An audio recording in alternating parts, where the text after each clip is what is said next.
आप सबको खूब खूब प्रणाम, खूब खूब नमस्कार, स्वागत. Today we are beginning a series of talks on the 6 basic enemies. In our scriptures, our rishis have talked about 6 enemies.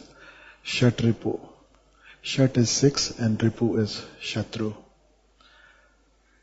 6 शत्रु हैं जिन पे विजय पालो तो बात बन जाती है, जीवन सुंदर हो जाता है, जीवन स्वर्ग हो जाता है. और वो 6 शत्रु कौन से हैं? करीब करीब हर धर्म ने उसके संबंध में अलग अलग शब्दों में अलग अलग ढंगों से उसकी चर्चा की है. और वो 6 शत्रु हैं काम, क्रोध, लोभ, मोह, ईर्ष्या और द्वेष. आज हम जो चर्चा कर रहे हैं, आज जो विषय है वो है काम और कामनाओं के पार हमारा जीवन कैसे हो सकता है, कैसे कामनाओं के पार जिया जा सके. Normally when we talk about living beyond the desires, generally whenever I have talked about living beyond desires or dropping desires, I know I have friends. Their first question is, if we drop all desires, how will the growth happen? How will we live without desires? We are living because there are desires. We are alive because there are desires. And we grow because there are desires. We are motivated by our desires. That is how the society grows. That is how the technology grows. That is how everything grows. Or so it seems. So before we come to this, why drop the desires, we need to understand what desire is, what it means in its essence, and what is wrong with desiring, why to go beyond desiring. And then we'll try and understand how the life in effect operates much better when there are no desires. Let us understand the beginning of the universe. So many people talked about this. They said some spiritual streams have also talked about the beginning of the universe, that God was alone and then he got bored. So he was one, he was alone, then he got bored, then he manifested himself into many. So he can play with himself, so that there is no boredom. Remember, all such ideologies come from the way we perceive the world. When we are alone, we think we are lonely. So we thought the God was alone and he became lonely, and there arose a desire to play. There arose a desire so he can multiply and not be bored. That is not the case. The God was alone and is still alone. What appears to be many is just the appearance. There are no many. There is always one. There has always been one. Also called Kaivalya. Patanjali से पूछो कि भगवान महावीर से पूछो तो वो कहते हैं सबसे ऊंचा पद जो है साधना का, सिद्धि का, वो है कैवल्य. जब तुम ऐसी अवस्था में पहुंचते हो जहां तुम जानते हो कि तुम नितांत अकेले हो, वन विदाउट द अदर. इसी को दूसरी भाषा में कहा गया अद्वैत. अद्वैत का अर्थ ये नहीं कि वहां दो नहीं है, कि वहां एक है, बल्कि one without the other. There is no other. But as we are born and from the moment we start to open our eyes, we see the other. Other as separate from us. This is our perception, and this is the root of all desires. The first desire is for every child to be with the mother, because he has been with the mother the whole time he or she was in the womb. So when they come out of the womb, when we take birth, the first thing we realize is that mother is not always next to me. The mother is not always there with me. So the first desire that arises is to be with the mother. Why? Because that presence, that warmth is very comforting. It gives a sense of security. It gives a sense of being loved. It gives a sense of life itself. So the very first desire is to be loved, to be cared, to be nourished. And this desire continues all our life.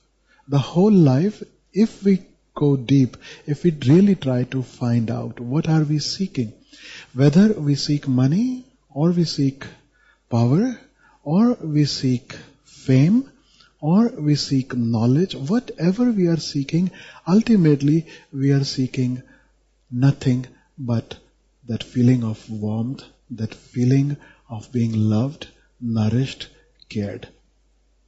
If we have to use one word for that, I would say all we seek is love.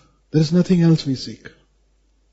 And we learn this as children that we are loved conditionally.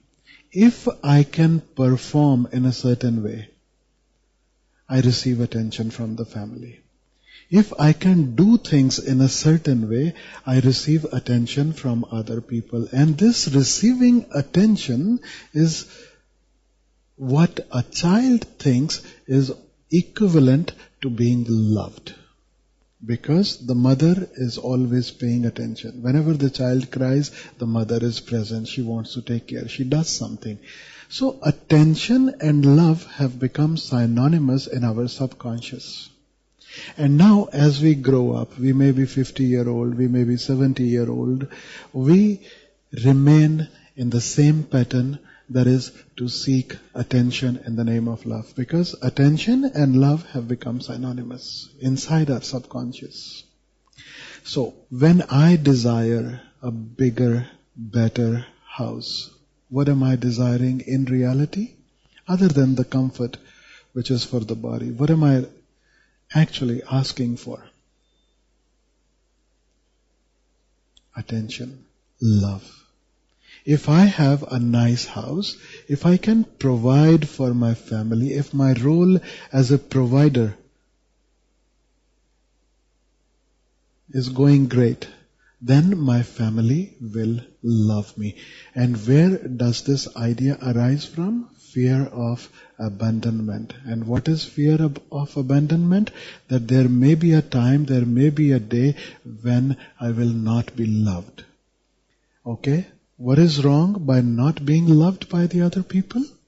Why does it seem like death to us? Again, look into the childhood. For the child, if the mother is not there, human child at least, if the mother is not there, it is equivalent to death. Now, whether it is the biological mother or it is a caretaker, doesn't matter.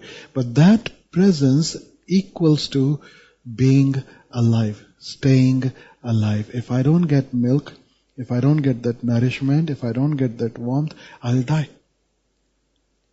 This impression within us creates this fear of abandonment. Even the need to be loved by others comes from this. Because if I'm not loved, I'm abandoned, I'm alone. And if I'm alone, what will happen? Nobody recognizes me, nobody knows me, nobody is ready to share anything with me. Then what happens? It is as good as dying. It is paranoia, it is fear, it is a very deep-rooted fear. So we seek love. In fact, we don't even seek love, we seek security. And this whole game gets confused in our head. And this confusion goes on driving us right from our childhood to do all kinds of gymnastics. As a child, if you are a girl and your parents say, "Oh, she sings very nice." Now, whenever the guests are there, you're supposed to sing. Why? Because when you sing, everybody claps. You're a boy, very small, but you can move a big table. Or you can move a big sofa just by yourself. Or you can do some other gymnastics. Now everyone claps. Wow. You can do break dance? Great. Performance equals to attention. Attention equals to love. This is the mathematics of our subconscious. And as we grow up, we continue to perform. We continue to desire more and more, better and better, so that we can impress others, so that others are attracted to us, so that others give me attention, so that I may feel loved. And in this pursuit of gathering more and more and more and more, two things happen. One, we started seeking because we were seeking love. And the first calamity in desiring is love. Because you're seeking so hard and you're working so hard towards it, loved ones are the most neglected. That is the first thing you put on the side. You are out there trying to get this, achieve that and that. And second thing, in the idea of fulfillment of desire, what we are seeking is some kind of a joy. And in this seeking of joy, with the help of this or that, joy is what we keep on missing all the time. Till the desire is not fulfilled, I'm not happy, I'm not joyous. And even when the desire is fulfilled, I may be happy for a short while, just a little time passes, sometimes a day, sometimes a minute, sometimes a month, sometimes maybe a year, if it is marriage we are talking about, and then again all the joys disappear. Then there is desire for something different, something more, something better. More is the right term than better, because there is nothing better. What we seek is more. We think, if when I achieve this much, there is this pleasure that I feel. If I achieve more, the pleasure will grow. This is another mathematics that we learned, but we choose not to look at the real mathematics, that the more we have, actually more empty we feel. The biggest problem with the people who have a lots of money, the biggest problem is they don't know who is their friend, who actually loves them. They began because they were seeking love. They wanted to have everything so that they could also have some love in their life. And they end up confused because all the people around them, they can never be sure whether they are there because of them or because of their money. And this is the issue with all those who have a lot of money, not little money. While you are still begging, while you are still craving for more, you are craving for more, your friends are craving for more, you are both working towards a goal, the friendship goes great. But once you have more than your regular friends, that is when you start to see this issue. Before that, you can't even look at this issue. That is when you start to see and wonder whether these people around me, they are there with me because of me or because of my money. And invariably, 99% of so-called relationships are relationships of comfort. They are based on the comfort. Imagine all your love affairs that you ever had in your life. Imagine any love that you ever felt for anyone. Our love is so calculated. You don't fall in love if you drive a nice car, say you drive a Mercedes. While driving, you come across many people, but you don't ever fall in love with a taxi wala or a rickshaw wala. People fall in love also in a very calculative manner. They will fall in love with sometimes within the caste. Why? Because it is not allowed by the family to marry outside the caste. If you are a Jain, you end up falling in love with another Jain. If you are a Maratha, you end up falling in love with another Maratha. If you are a Muslim, you end up falling in love with a Muslim girl. Why? Because there are certain limitations imposed by the society and you don't want to go beyond that. You don't want to risk anything. It is love of convenience. When a girl looks at a boy, what does she look at? The way he dresses, the way he walks, what vehicle he owns, what kind of a phone he's using. All that matters. Even when we are looking for a match for our daughter, what is the first question as parents that we ask? What does the boy do? Now, followed by another question, how much does he make?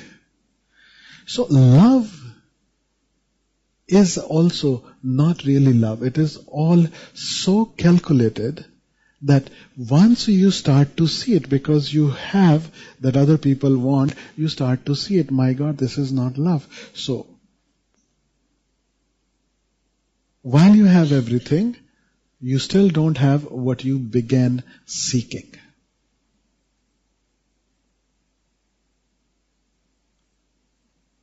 And in pursuit of seeking, you destroy everything else that comes in the way.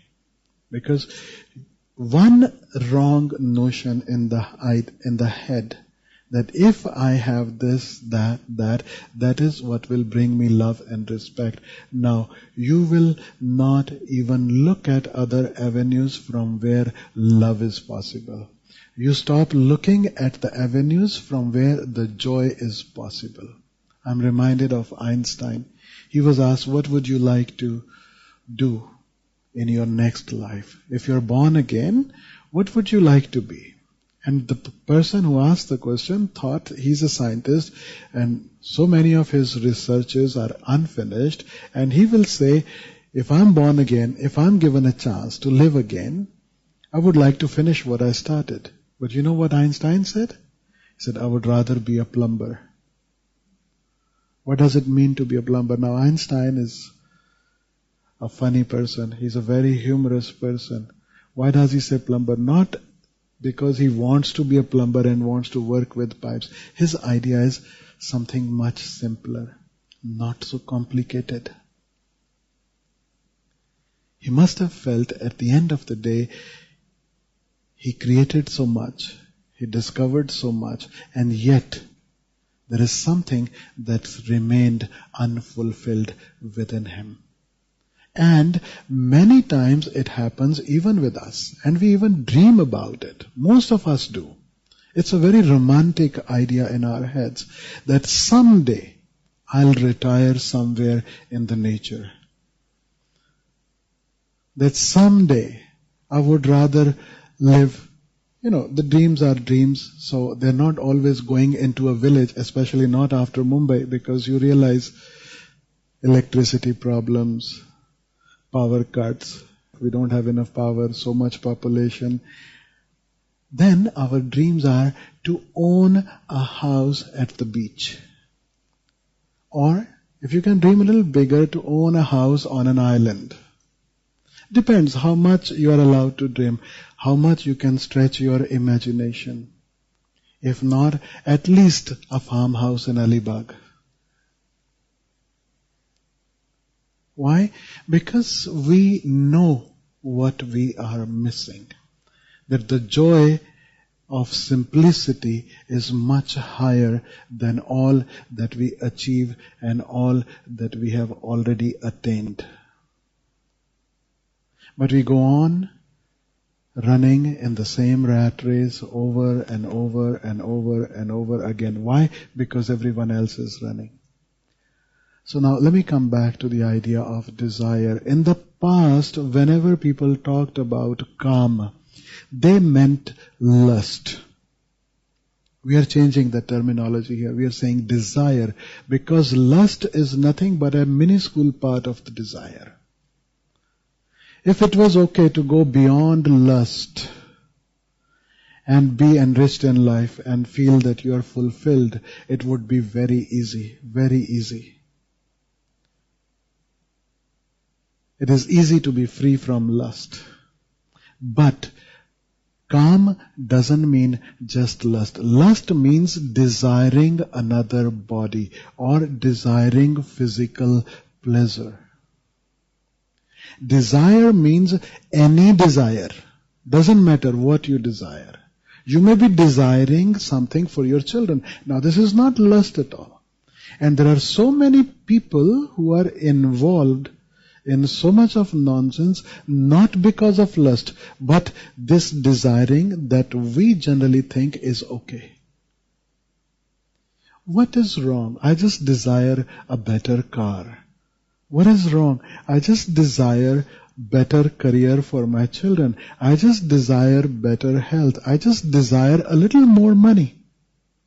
And remember the story. Osho has talked about this story so many times. Talks about the way our mind functions.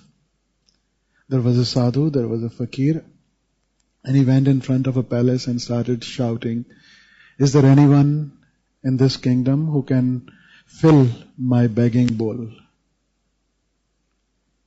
It is like a challenge. And the king hears it, and the king finds it as an insult. He says, "Who is this idiot? He doesn't know he's in front of a palace. It takes me half a minute to fill his bowl. And not only with rice or with wheat or with any other grain, I can fill his bowl with pearls. I can fill his bowl with diamonds. How big is the bowl?" And he called the beggar inside and he said, "Show me your bowl." And just a small sized bowl in one hand he's carrying. And the king says, "This bowl, I can fill it 100 times. And the beggar said, "Sorry, I don't need it filled 100 times. I just want it once to be filled. Please fill this." And the king called his courtiers, he called other people, said, "Go bring pearls from the royal." And as soon as the pearls arrived, the pearls are poured into the bowl. The more pearls are poured into the bowl, they keep on disappearing. The bowl is almost half full, and it doesn't go above that level. The more he pours, somehow the pearls seem to sink below, and he keeps on filling, but the bowl is never full. And very soon all the pearls disappeared. Just half a bowl of pearls were left in that bowl. And then the king said, "This is now really an insult, and this guy is playing some kind of a trick. I'll find a way." And then he kept on bringing treasure after treasure, this golden jewelry or diamonds or whatnot. He kept on putting it in the bowl. The bowl always remained half full, or you may say half empty. And as the time passed, one of his courtiers, he said to the king, "This guy seems strange. Maybe he's a miracle man. We should bow down to him, take his blessings, and not get involved in all this. Something is not right." So the king also realized, he said, "This must be a fakir with extra powers, some supernatural powers." So he bowed down to him, accepted his defeat, and said, "Sorry, I can't fill your bowl. But please tell me, how is this possible?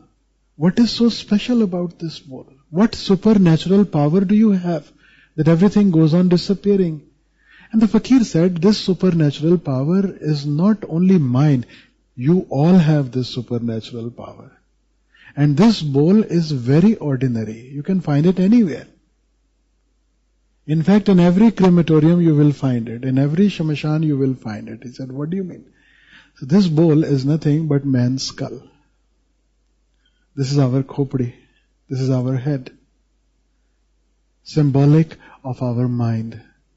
The more you feed it, and more empty it remains. And this is the power we all have. We keep on pouring, we keep on acquiring more and more and more and more and more. And in the end, we still feel empty. I ask people to come participate in a meditation program. And there are a million excuses that I hear. But if you want to know the essence of all those excuses, it is just this much.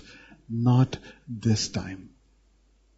Just a little more I have to manage in my life. After that, all my life I want to devote towards meditation. Forget about a residential meditation program. We are sitting here. We are here for 2 hours, right? Look at the number of people. Imagine if the name of the program is not living beyond desires. If the name of the program was advertised as wish fulfillment, a stadium will become small.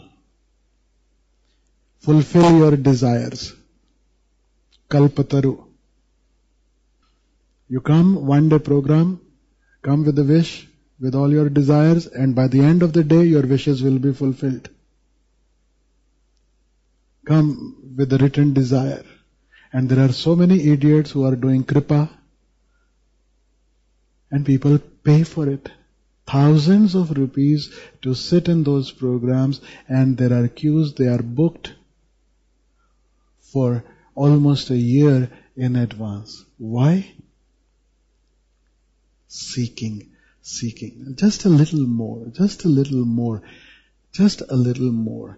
When our rishis said, move beyond kama, they did not mean just going beyond physical pleasure. In fact, there is nothing wrong with the physical pleasure.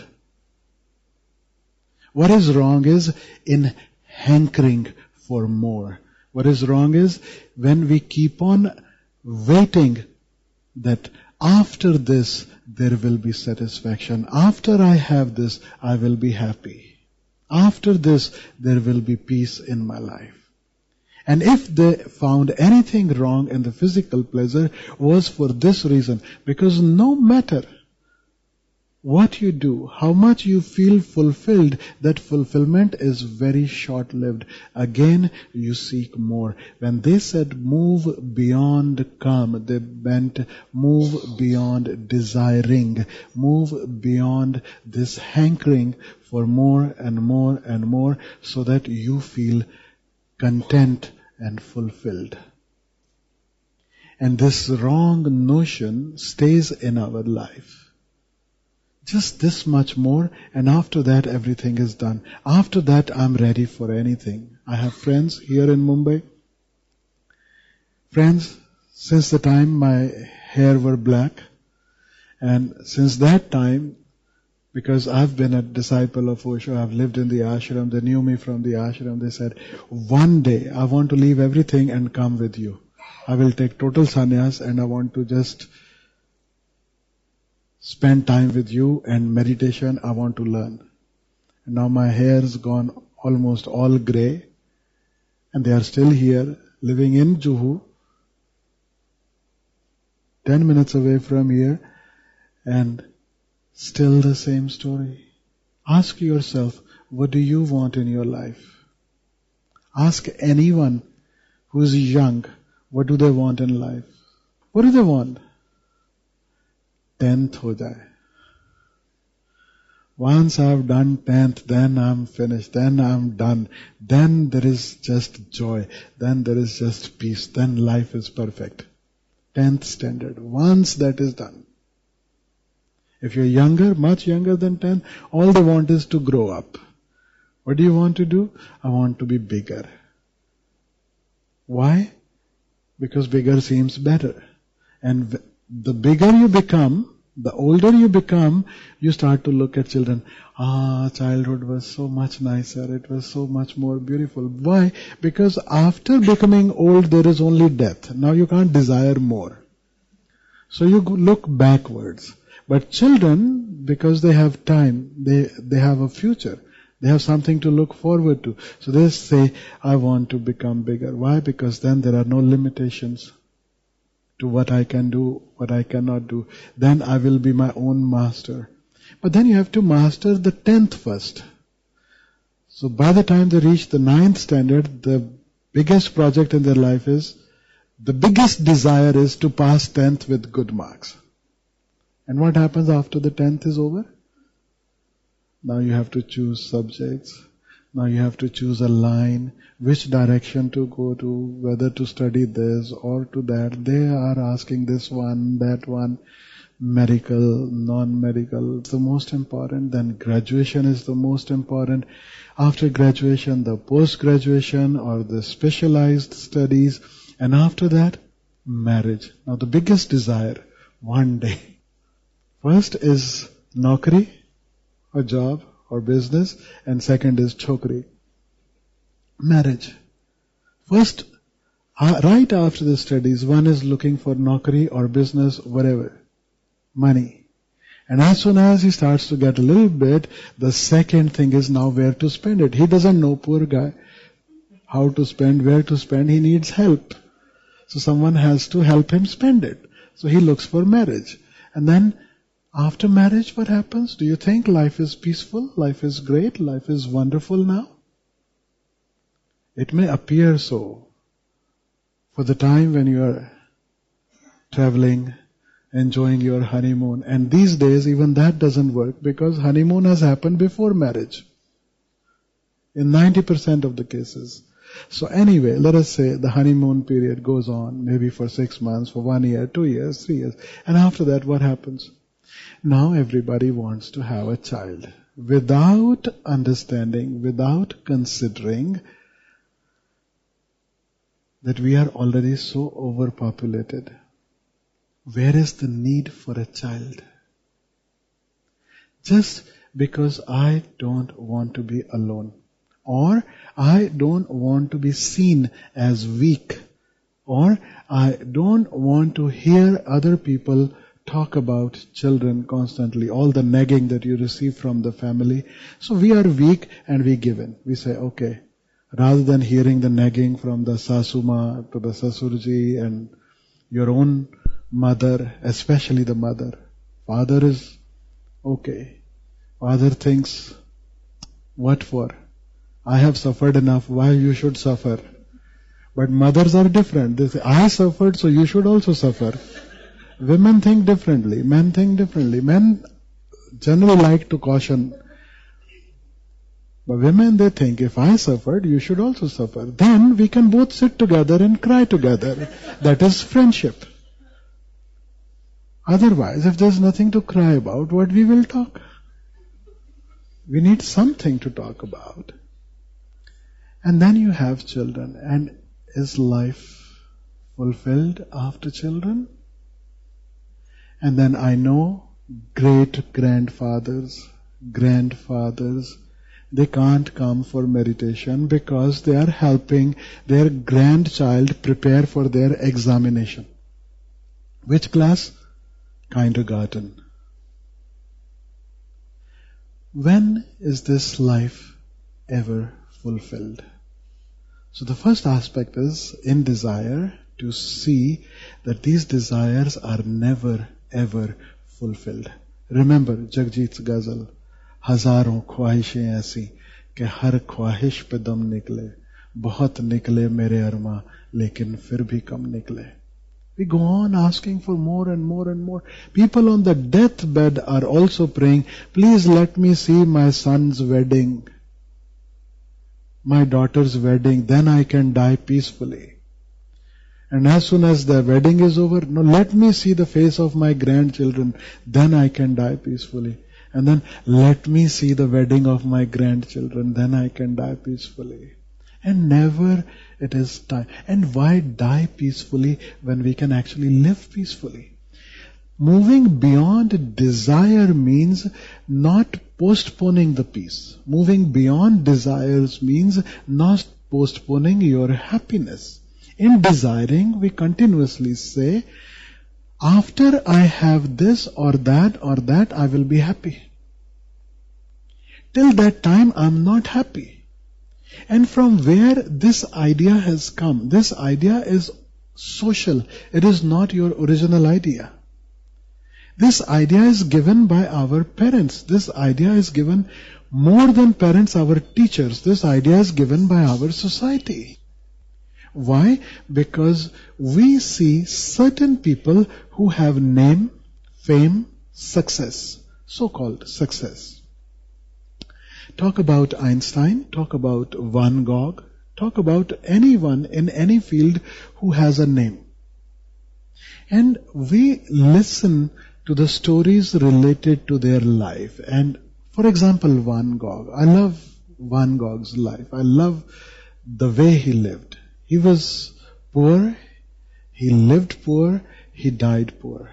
His whole passion was painting. He just wanted to paint, no matter what. He was starving, he had enough money, his brother used to send him money for 1 week food. Every week he will get a stipend. And from that 1 week's money, he will save some.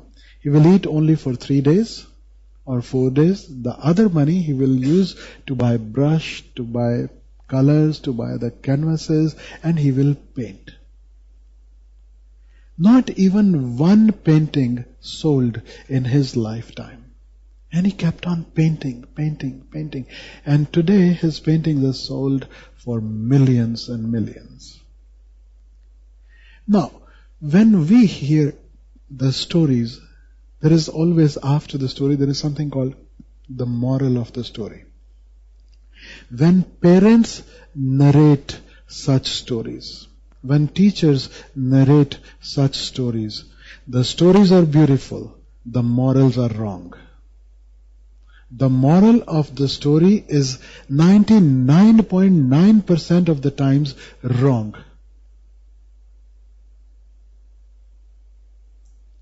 For example, we have all heard the story of the spider. Have we? Trying to climb. He climbs 2 steps and falls 2 steps. Sometimes he climbs 3 steps and falls 4 steps. And keeps on trying. And the story is stretched, I don't know, for eternity. And finally the spider makes it and reaches to the top. Are you aware of this story? What is the moral of this story? Do you remember? Try again and again till you succeed. Is this the moral of the story? Good for the spider. Are you spiders? Spider has only one option. Humans have millions of options. If Sachin Tendulkar was asked to pass, to complete graduation, and given the same moral of the story, try again and again till you succeed, you would have found a mediocre graduate. Instead, what happened in his life? And what should be the moral of the story? If you ask me what is the moral of the story, I will say, try again and again. If you don't succeed, try something different. Now, nobody's going to tell you that, because they never thought of it. They think this is the way. This is the accepted way. This is the normal way. We have a definition of what is normal. And under the same definition of normal comes graduation, making money, finding a job or starting a business, getting married, having children, having your children get married, seeing grandchildren, getting old and dying. This is normal. We are not even allowed to question what is normal. The moment one person says, the moment your child says, I don't wish to get married, pure parivar mein bawal. How can you not marry? How can you be different? You remain part of the sheep. You are sheep. Remain in the herd. And believe me, our rishis have been constantly saying only one thing: you are not sheep. You are unique individuals.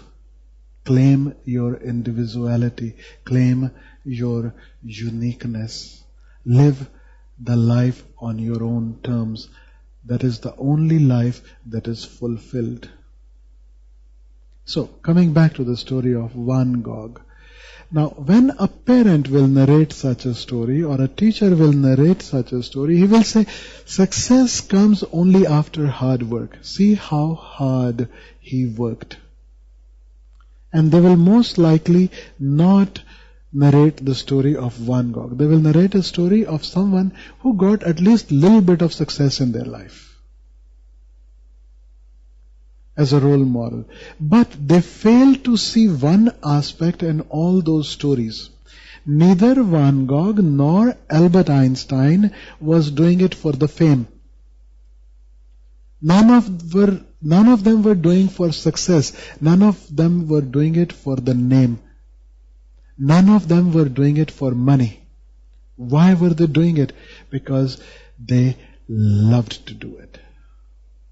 They had so much energy, and they found a channel for that energy. For Van Gogh, it was art. For Einstein, it was science. And this energy needed to express itself. All both of these had done was allow that energy to be expressed. We don't even tap into our energies. So our goals, our desires are borrowed. Those goals or whatever we are trying to do is not because we have so much energy and we wish to create something. We wish to do something with that energy, that we wish to channelize that energy. No. First, we don't have that energy. Secondly, those goals are given to us by other people. The desires are given to us by other people. Not only by the teachers or parents, there are desires given by the corporates. There are desires given by the advertising agencies. And we think they are my desires, my goal. A few days ago I met someone. I asked that person, which car do you like? He said, Porsche. And his whole life's goal is to buy a Porsche sometime. That is his desire.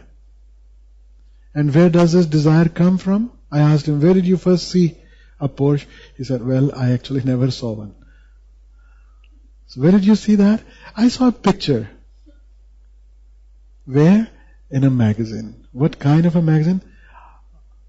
Thick paper, glossy magazine. And was there anyone else standing next to the Porsche? Yes, a beautiful model. Now, that association, the special lights, the effects, the advertisement, and holding that magazine. A magazine would cost you so much. Like how I know some women run after Louis Vuitton bags. They spend all their money in buying the bag, and then eventually they have nothing to put inside the bag. Now for men, they will go bankrupt buying such magazines, subscribing to such magazines, and the dream is one day to own this car. And this dream is created. Does anyone in Himalaya, living up north of this country, dream of having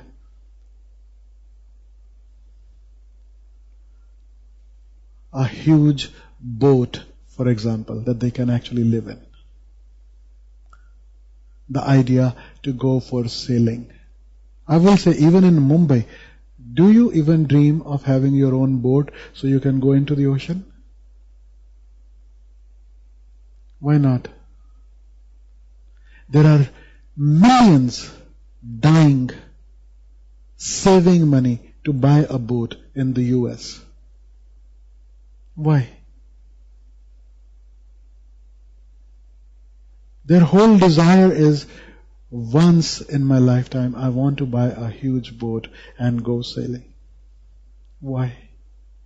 First of all, it is not a collective desire here. All that you desire is always collective. Very rarely you desire something different from your society. Have you noticed that? If everyone starts to wear diamonds, suddenly there is a desire to wear a diamond. If everyone starts to buy a big screen, whatever, phone or TV or whatever, then that is the desire. There was a time when the smaller the phone, the higher the status you seem to have.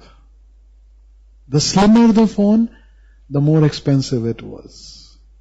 And now, the bigger the phone, the better it seems. It's a collective desire. It is not even your idea. It is not even your desire.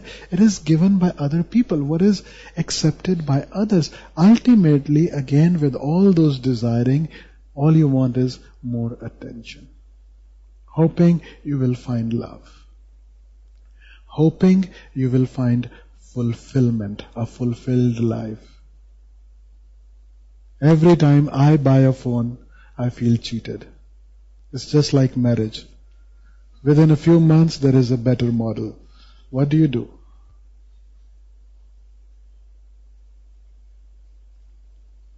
And you end up paying so much for a nice model, and within months, you see the prices are falling. There is a new model. You go back again, say, is there an exchange offer? What you get is peanuts. And again, you have to shell out so much. And people actually do. Why? Desire. And after you've brought it home, within days, you will again feel cheated. Because it did not bring the promised fulfillment. Why it doesn't bring the promised fulfillment? Whether it is a phone, or it is a car, or it is a house, or it is a wife, or it is a girlfriend, doesn't matter. Never ever anything fulfills us. Why? We are seeking fulfillment by having something around us, whereas the fulfillment lives within us, resides within us. Desire means happiness depends on the other. And meditation means happiness is already within us. The source is already within us. All we need to do is tap it. That is why a Kabir with little or no money sings songs of the bliss. Even in death he is singing. Jis marni te jag dare mero man anand. Kab mari hu, kab bheti hu, purna paramanand. A Nanak is much happier than any king. And let me ask you one thing. You see a beggar on the street, someone on the traffic signal with a bowl. You give him 5 rupees and he takes it, he's very happy. And then there is another type, you give him 5, he's not very happy. You give him 10, then only he's happy.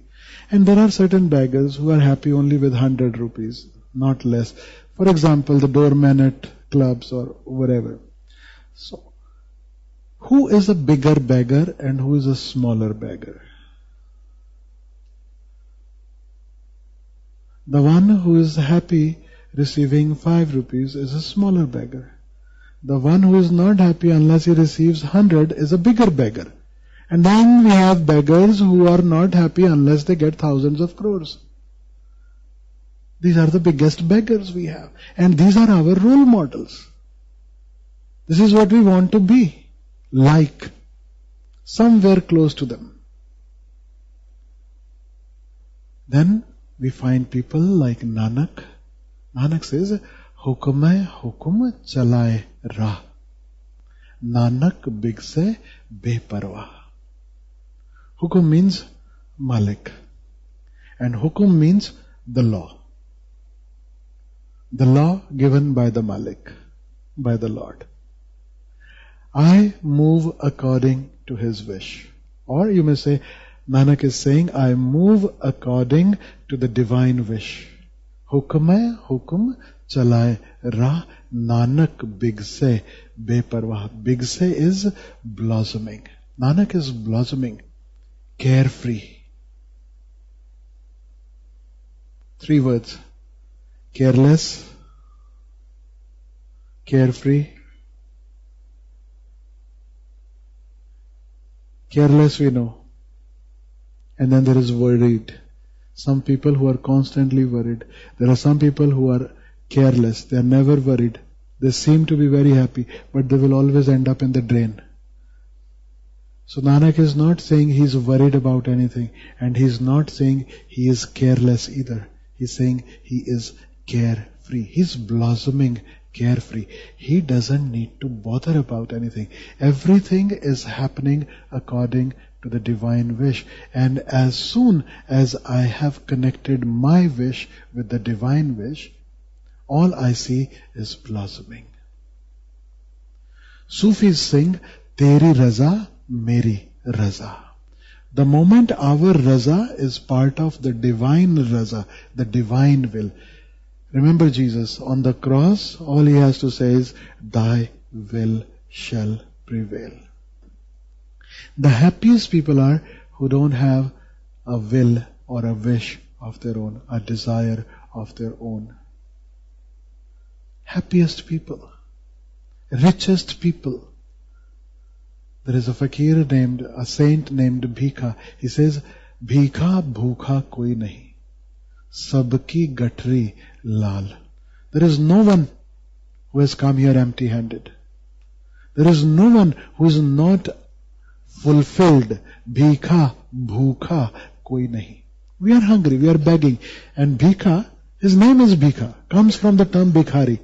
He lived his whole life with the begging bowl. And he is saying this, Bhikha bhukha koi nahi, sabki gatri lal. Sabki potli mein, sabke paas lal jawahar हीरे मौजूद हैं. The treasure is with everyone. No one is unfulfilled. गिरे खोल नहीं देखते ताते भय कंगाल. We never open that portly. We never open that package that we received from God. And that is why we run around like beggars. Kangal is pauper. Kangal is beggar. The one who is seeking constantly either this or that or that. So when our masters, our rishis, our seers, they talk about moving beyond desires, generally we think they are negating something. They are saying, don't have this, don't have that. In fact, they are negating only our poverty, only our begging. All they are saying is, stop begging. The title could as well be Living Without Begging. Living beyond desires could easily mean living beyond begging. चाह गई चिंता मिटी मनुआ बेपरवाह जिसको कछु न चाहिए सोई शहंशाह. Who is the Shahanshah? Who is the emperor? I come from Pune. There is a beautiful dargah, very small, right in the middle of the marketplace, Baba Jan. That chowk is known as Baba Jan Chowk. A Sufi fakir, a woman fakir. And she's called Shahanshah, emperor of emperors.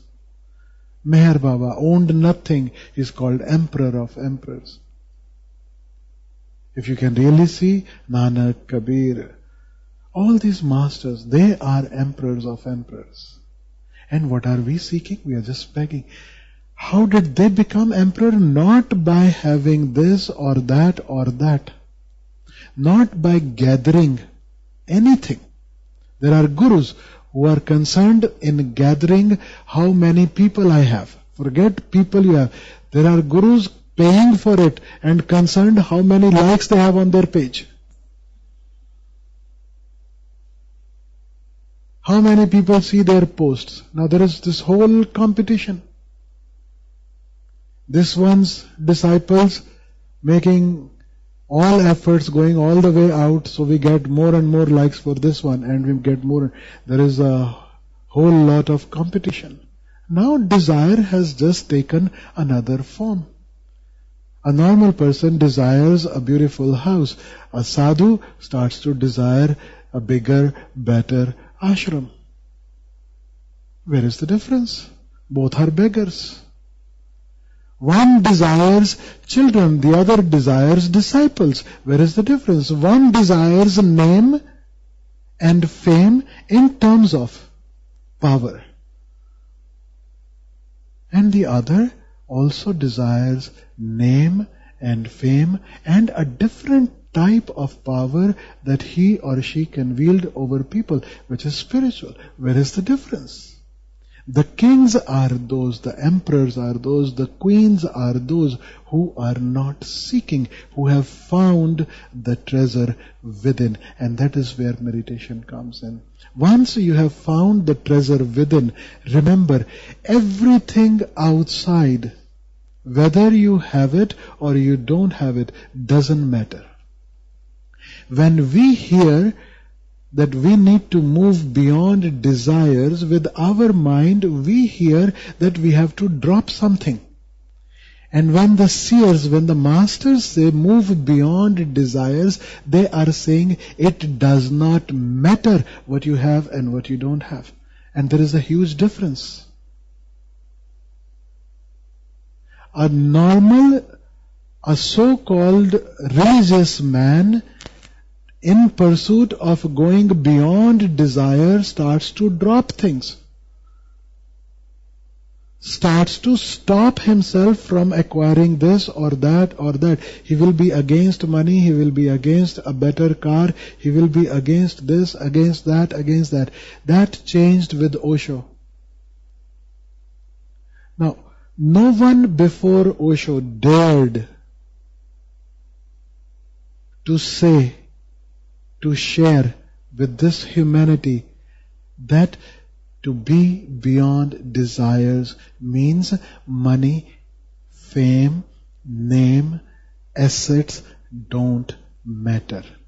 Before Osho, everybody was trying to say it is wrong to run after money. It is bad to have this. It is wrong to own this and own that. You must renounce. Osho comes in with diamond watches. Osho comes in with the Rolls Royce. And then one day the diamond watches are gone, the Rolls Royces are gone, everything is gone, but the emperor remains the emperor. All he's trying to show is it does not matter.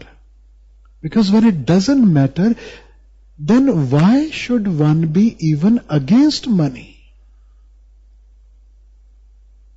Then why should one be even against physical pleasure? Why should one be against in the joys of the heart?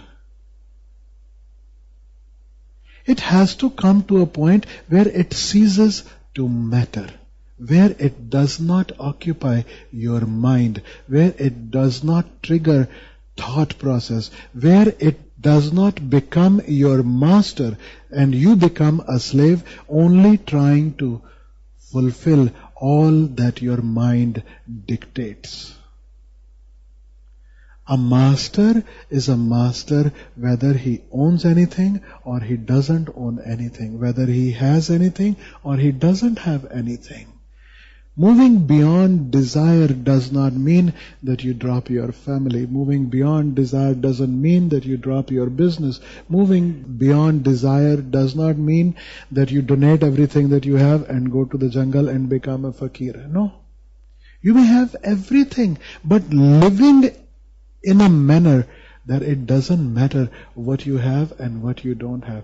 Remembering, in Gautam Buddha's words, remembering the impermanence of all that is. All that is there is momentary. All this will come to pass. If you can live like that, then Raja Janak is the only example before Osho, who lived like a king, remained a king, and yet he was a mystic of the highest possible category, untouched by everything that was happening around him. And other masters used to send their disciples, whoever they thought were capable of learning this, they would send their disciples to go and see. This is the peak of meditation. In Zen also, there's this whole story about the bull. The seeker is in search of the bull. Now, bull is your divinity, your life energy, your very being. The seeker is looking for the bull.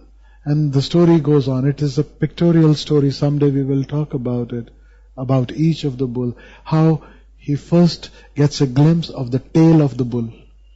Then he sees the horns of the bull behind a tree. And then he actually sees the bull. Then he catches a hold of the bull. Then he rides the bull. And so much goes on in this story. And there were only 9 pictures, 9 bulls. And somewhere down the line, in Zen tradition, somebody added another bull, a 10th bull.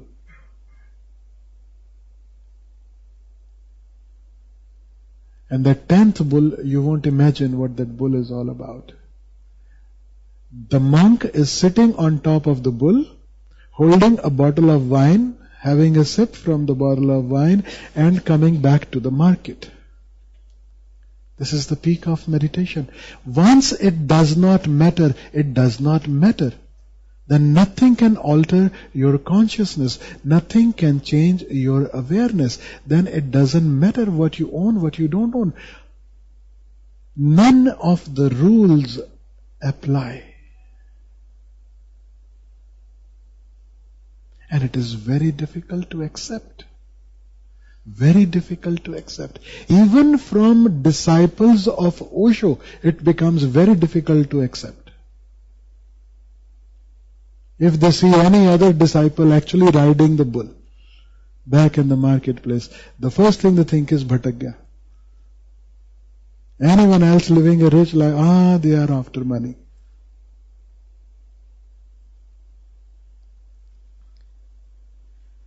How to move beyond desires? Why to move beyond desires? Why beyond desires? Because desires mean begging. We are constantly begging to become an emperor. So we are not begging. And whatever is available is there. Whatever is not, is not.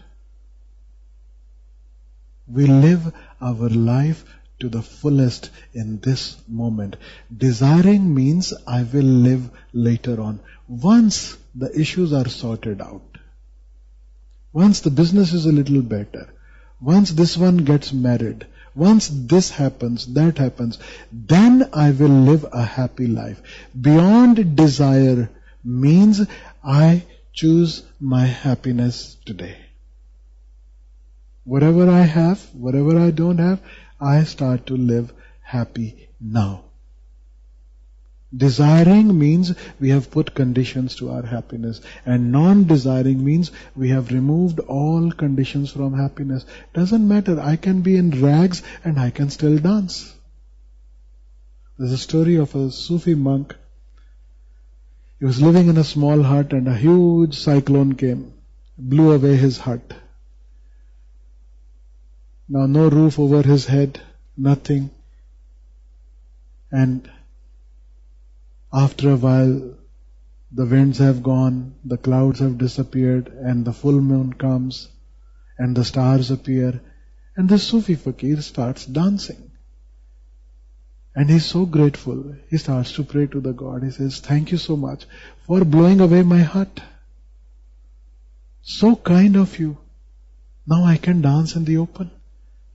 Otherwise, tonight I would have missed the full moon. I would not have been able to dance under the stars.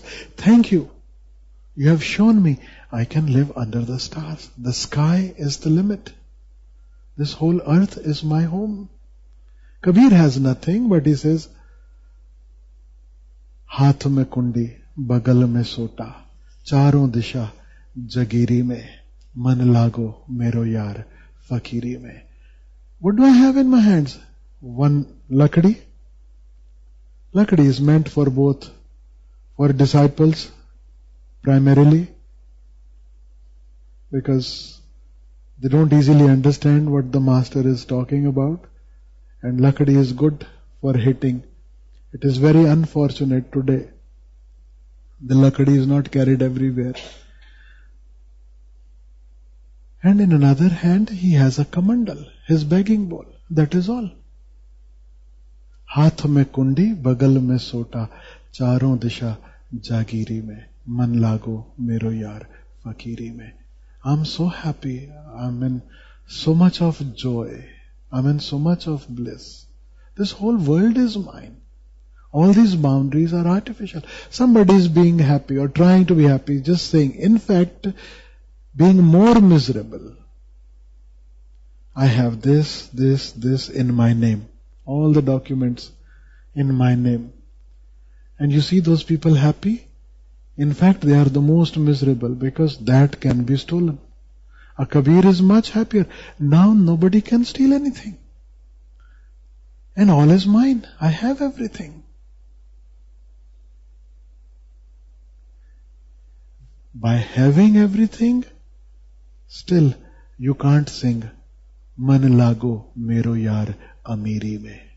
Have you ever heard anyone singing? And remember one thing, if Kabir becomes rich, his fakiri will not disappear. If Kabir has everything, his fakiri or his joy, his bliss will not disappear. It will remain the same. He will continue to sing. Man lago mero yaar fakiri mein. And still, he can be joyous. His joy, his bliss is not against any kind of richness.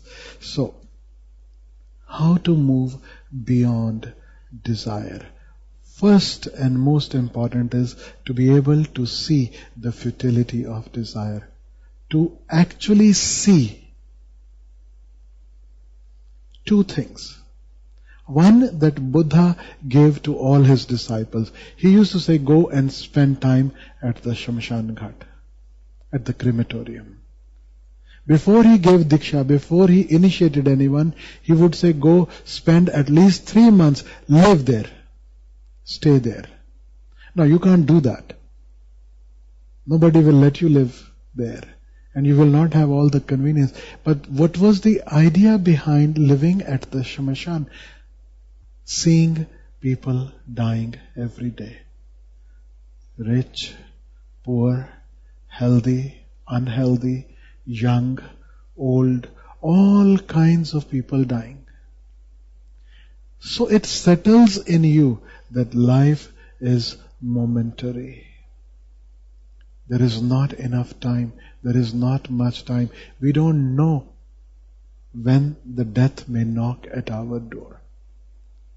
Only when you realize that death can come any moment, you will not postpone. Till then, as long as you have the assurance of tomorrow, you keep on postponing. Yudhishthir was asked once by a beggar. A beggar came to his door. He was asking for food. He was asking for money. And for some reason that day, Yudhishthir didn't want to go in the house, do something about it. He said, I'll give it to you tomorrow. Sorry, forgive me today, but come tomorrow, I'll give you tomorrow. And his brothers, Nakul and Sahadev, they heard it and they started laughing and they started dancing.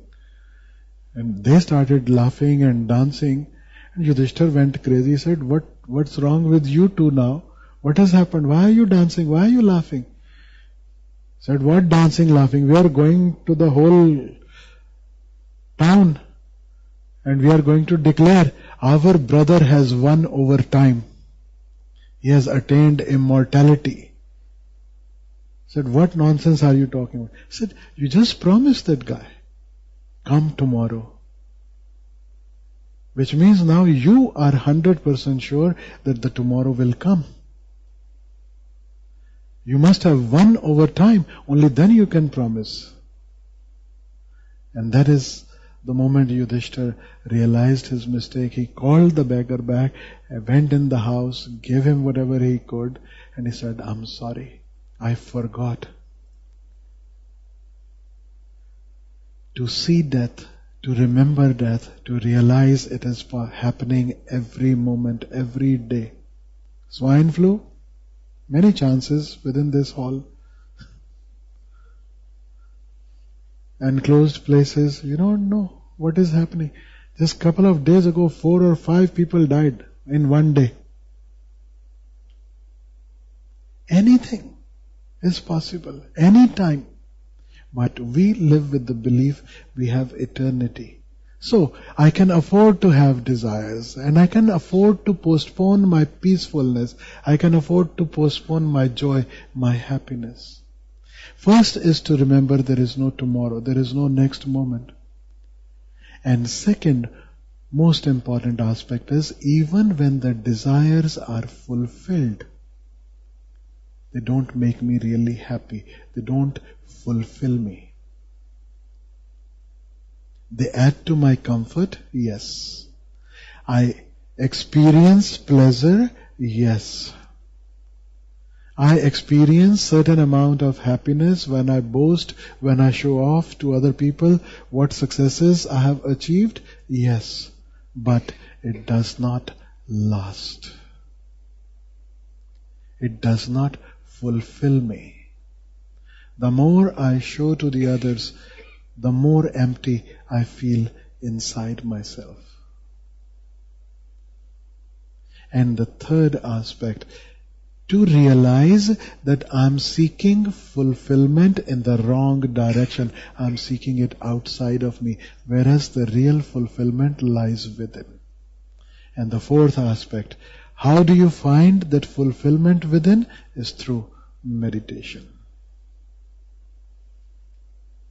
That is the way to move beyond desires. And now coming back to the question we began with, how will life function if there are no desires? How will there be growth if there is no desires? Remember two things in this case. One, because we don't want to rise above our petty desires, we make these excuses. We are not concerned about the society. We are not concerned about anything. We are just lazy. But when it comes to putting in some kind of effort somewhere, we start to bring in these excuses. Then how will the society function? How will the nation grow?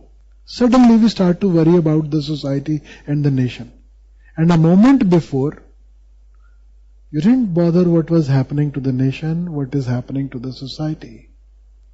These are just excuses. Because to rise above needs effort. To climb a mountain needs effort. To fall, there is no effort required. To grow, there is always an effort. To not grow, there is no effort required. And second thing,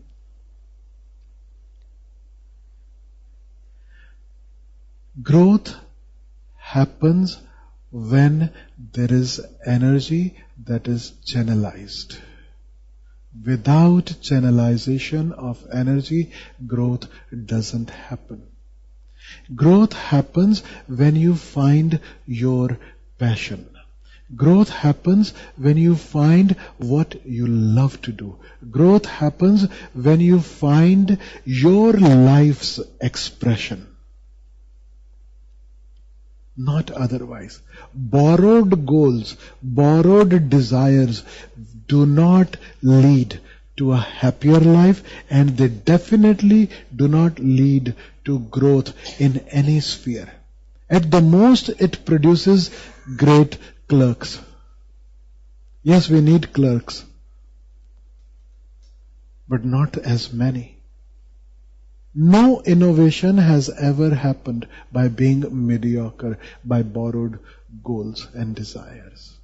So when I say finding your passion or finding what you love to do, what I'm trying to say is exactly what Krishna says in Gita, find your swadharma. What is your potential? What are you born to be? What is your life's expression? For example, Arjuna's life's expression was to be a protector. Now, being a warrior is part of being the protector. It is not his swadharma to kill. It is not his swadharma to go for a war. It is his swadharma to be a protector. For you, your swadharma could be of a caretaker. Your swadharma could be a creator. Your swadharma could be to create money. If not a painting, that creativity can be expressed in a million ways. Even to make money is to be creative. When someone sets up large corporates and keeps on growing, that is also creativity. But is that your nature?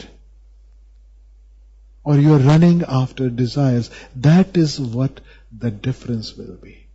You find your true nature, your swadharma, and then you start to act accordingly.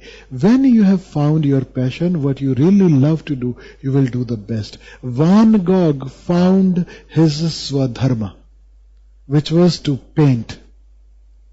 Einstein found his swadharma, which was to invent. And then, whether success came their way or the failures came their way, whether they received name, fame, money, power, or absolutely the opposite, it did not matter to them. Can you imagine anyone with desires starving to create what they wish to create? No. And someone like a Van Gogh starves himself because he loves to paint and he wants to paint. We do not allow life energies to express themselves. And this is a conspiracy. Conspiracy by the priests and by the politicians, as Osho says. Because they both want to control us. It is easier to control a crowd which has not tapped their life energy. It is easy to control average people, mediocre people, dumb people, duffers. It is easier to control sheep. It is very difficult to tame a lion. Impossible. But if you let the lion free,